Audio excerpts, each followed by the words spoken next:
अस्सलामुअलैकुम दोस्तों, आज हम एक और प्रोग्राम लेके हाजिर हैं और हमारे साथ हैं हमारे गेस्ट प्रोफेसर मोहम्मद असगर साहब। कैसे हैं सर आप? खैरियत से? अल्लाह का शुक्र, अल्लाह का एहसान। मेरी तरफ से भी तमाम बच्चों और हमारे तमाम देखने सुनने वाले सबको जो है वो अस्सलाम वालेकुम। सही हो गया। आज हमारा टॉपिक तो कुछ और था, लेकिन एक खबर आ गई इंटरनेशनल भी, और उसको भी एड अप कर लेते हैं इसके साथ ही कि ये जो हम बचपन में खाते थे। क्या खाते थे मार के अलावा? अब तो मार नहीं, प्यार चल रहा है स्कूलों में। अच्छी बात है जनाब, बच्चों को जो है उनका जो रियल बड़ा अच्छा काम किया उसने शहजाद रॉय ने, और इस सिस्टम को उसने चेंज करने की कोशिश की कि बच्चे जो है वो स्कूलों से प्यार कर सकें। वरना वो जमाना जो था आपका और हमारा, उसमें तो बस अब हमारे उस्ताद जो है वो सलामत रहे, अल्लाह ताला उनको सलामत रखे, और उनकी वजह से उन्होंने बहुत कुछ जो है वो बच्चों में ट्रांसफर किया। और लेकिन मार वाला आंसर तो तब था ही। अब जो है वो मार वाला आंसर जो है वो थोड़ा सा कम हो गया और प्यार की तरफ ज्यादा चल पड़े हैं। तो प्यार की वजह से अब प्यार तो हो रहा है, लेकिन बच्चों का जो पढ़ाई का सिस्टम है वो थोड़ा सा डिस्टर्ब हो रहा है। चलें, खैर इत्तेदाल रहना चाहिए दोनों चीजों में, डांट भी होनी चाहिए और प्यार भी होना चाहिए, वो मार नहीं होनी चाहिए। मार से भी बच्चे बहुत ज्यादा घबरा जाते हैं। जी अच्छा, वो थी कॉटन कैंडी के बारे में खबर आई है कि जनाब वो जो हम रंग बिरंगे किस्म के लच्छे खाते थे ना जो बचपन में घंटी की आवाज के बाद, यस, तो उसके अंदर कोई मसला पाया जा रहा है और उसको अब कह रहे हैं कि पाबंदी लगेगी। वो क्या है, एक तो ये बता दीजिए, और फिर हमारा जो नॉर्मल वाला जो आज का टॉपिक था वो थी कैंटीन में बच्चे क्या खाते हैं। अच्छा देखें आली भाई, जो खबर है ये कल से बड़ी इंटरनेशनल मीडिया भी इसको कवर कर रहा है, आज बीबीसी ने भी इसके ऊपर रिपोर्ट दी हुई है। आपने इसको देखा ही होगा कि इंडिया में बेसिकली ये रिसर्च स्टार्ट हुई कि कुछ स्टेट्स में जो है वो ये रिपोर्ट हुआ कि जो स्टेट्स में ये बहुत ज्यादा मिकदार में बच्चे खा रहे हैं उनको कुछ ऐसी डिजीज जो है वो सामने आ रही हैं जो लीड करती हैं टुवर्ड्स कैंसर। ओके। जब उन्होंने ये देखा कि ये किस वजह से हो रही है या किन एरियाज में हो रही है, तो वहां से पता ये चला कि जिन एरियाज में कॉटन कैंडी ये बहुत ज्यादा जो है वो गुड़िया के बाल भी इसको कहा जाता है, उनके बुढ़ी अम्मा के बाल भी कहते थे, बुढ़ी अम्मा के बाल भी कहते थे जी। तो ये जिन स्टेट्स में बहुत ज्यादा जो है वो बिक रही है, वहां पे बच्चों को ज्यादा मसाइल देखने में आ रहे हैं। तो उन्होंने फिर इसके ऊपर तहकीक की। जब उन्होंने इसके ऊपर रिसर्च की तो पता ये चला कि हमारा एक कंपाउंड होता है जिसको कहते हैं रोडामिन बी।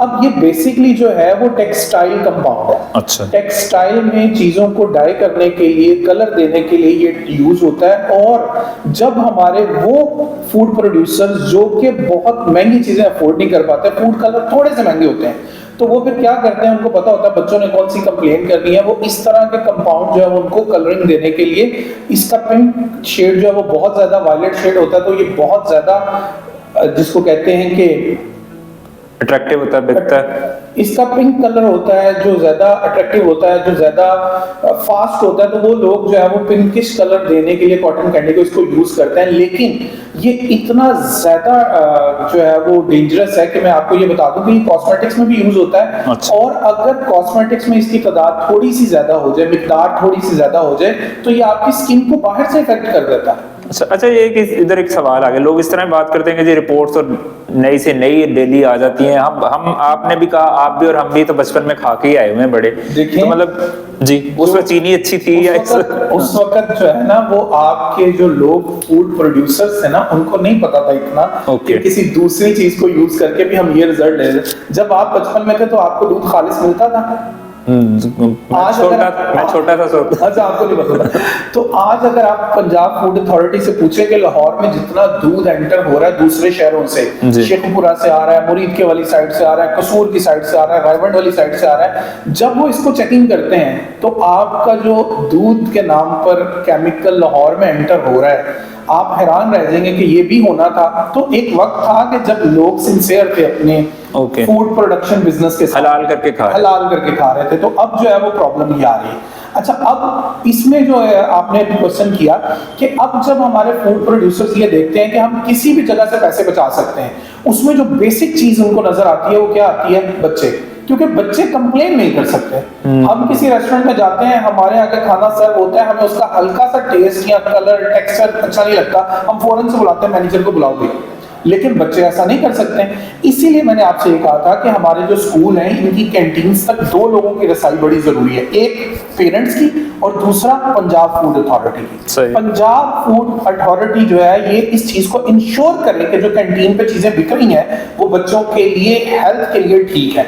और पेरेंट्स जो है वो भी किसी भी वक्त अपनी बच्चे के स्कूल की कैंटीन पे जाके देख सकें कि बच्चे को वहां से क्या मिल रहा है। वहां पे फ्राइड चीजें जो है क्या वो प्रॉपर ऑयल में फ्राई हो रही हैं। हमारे यहाँ प्रॉब्लम ये होती है कि हमारे पेरेंट्स सुबह बच्चों को छोड़ के खुद अपनी जॉब पे चले जाते हैं और ब्रेक में फिर वहां पे वो काम होता है जिससे हमारे बच्चे सारे बीमार पड़ जाते हैं। नहीं, इसमें अभी यहाँ से आगे जैसे इलेक्शन हुए पाकिस्तान के अंदर, तो पहले भी डिस्कस हो रहा था कि अहम ये होगा कि पेरेंट्स ने अंदर से भी स्कूल देख लिया, जी वरना तो वो गवर्नमेंट के स्कूल वरना गेट से ही छोड़ के चले जाते हैं अंदर जो भी हो। तो वो गवर्नमेंट के स्कूल्स और उनकी जो हालत थी वो सबने देख ली, आपने और मैंने भी देख ली। हमें इसके ऊपर भी जरूर सोचना चाहिए कि एक ही एरिया में जो गवर्नमेंट का स्कूल है जो एक बहुत बड़े एरिया पे बना हुआ है उसमें बच्चों की तादाद जो है वो 50, 60, 80 है, जिसके लिए 10, 15, 20 टीचर्स भी हैं। लेकिन उसी एरिया का जो कोई प्राइवेट स्कूल है वहां पे एक छोटा सा 5 मरले में भी बना हुआ है, डबल स्टोरी में बना हुआ है, तो बच्चों की तादाद जो है वो 500, 600 है। तो हमें उसमें भी चीजों को इंप्रूव करने की जरूरत है। लेकिन चलो स्कूल्स देख तो लिए ना सबने कि स्कूलों में हम पढ़े थे जैसे हमने छोड़े थे, आज भी वैसे जरा तब्दीली नहीं आई, मुस्तकिल मिजाजी। अच्छा, वैसे इसमें ये भी है, जब स्कूल की बात करते हैं, अभी मेरे एक दोस्त है सरगोदा में बता रहे हैं कि एक बड़ा स्कूल है, गवर्नमेंट स्कूल है, जगह भी बड़ी है और अच्छी है, उनके भी बड़े वहां से पढ़ोगे, तो कह रहे हैं लेकिन तादाद बड़ी कम है। तो उन्होंने पूछा कि क्या इशू आ रहा है, तो उन्होंने बताया कि यहाँ सैनिटेशन का सिस्टम नहीं है, वॉशरूम्स नहीं है। सो उन्होंने ये बनाए, और अब ये कि जो आए बच्चा उसके लिए हर किसी फैसिलिटी होती है वहां पे हो, तो ये मतलब छोटी छोटी सी अगर नो प्लग संभाल लें तो यही एसेट्स ही हमारे बेहतर हो सकते हैं। देखिए, सबसे पहले तो आपको पेरेंट्स को ट्रस्ट देना है कि हम आपके बच्चे को जो फैसिलिटीज प्रोवाइड करेंगे और जो पढ़ाएंगे वो कोई दूसरा नहीं पढ़ा रहा, पेरेंट्स खुद ही आपको। अब आपके कुछ ऐसे स्कूल्स हैं जिनमें गवर्नमेंट स्कूल्स में तादाद जो है वो बच्चों की वो थाउजेंड्स में है, अच्छा, सैकड़ों नहीं हजारों में है, लेकिन बच्चे पढ़ रहे हैं, और बच्चे जब पढ़ रहे हैं तो वो फिर रिजल्ट भी शो कर रहे हैं। तो आज हम जो डिस्कस कर रहे हैं हम उसी तक रहते हैं कि हमारे पेरेंट्स को जरूर रसाई होनी चाहिए कि उनके बच्चे स्कूल्स में और छोटे टाइम स्कूल के बाहर क्या खा रहे हैं, और वो जो चीजें बिक रही हैं वो पंजाब फूड अथॉरिटी से जो है वो लाजमी तौर पर लिस्टेड होनी चाहिए कि ये चीजें बच्चों के। आपने सॉफ्ट ड्रिंक्स बैन किए थे ना, हो गए थे ना, सिगरेट के, हाँ, तो इस तरह की आपने पाबंदियां जब लगाई तो आपको स्कूलों में भी लाजमी ये देखना चाहिए।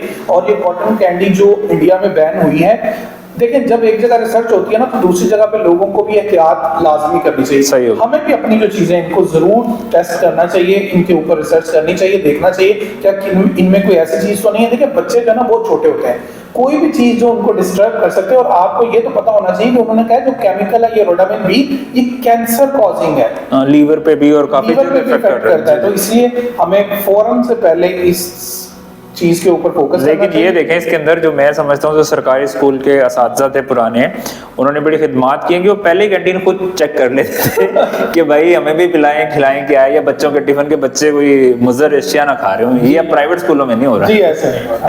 तो इसके ऊपर हमें भी as a government, as a parents, as civilian of this city, हमें भी इसके ऊपर पूरा आवाज उठानी चाहिए कि हमारे बच्चों को जो चीजें मिल रही हैं क्या वो उनकी हेल्थ के लिए ठीक है। सर मेरा ख्याल है आज का काफी हो गया, हम भी कैंटीन पे चलते हैं। चलें ठीक है, चाय करते हैं। चलें ठीक है, अपना ख्याल रखिएगा जी। प्लैनेट फन और तमाम देखने वाले जो है वो अपना ख्याल रखिएगा। हमारी तरफ से इजाजत है, इंशाल्लाह फिर मिलेंगे नए टॉपिक के साथ। अल्लाह हाफिज।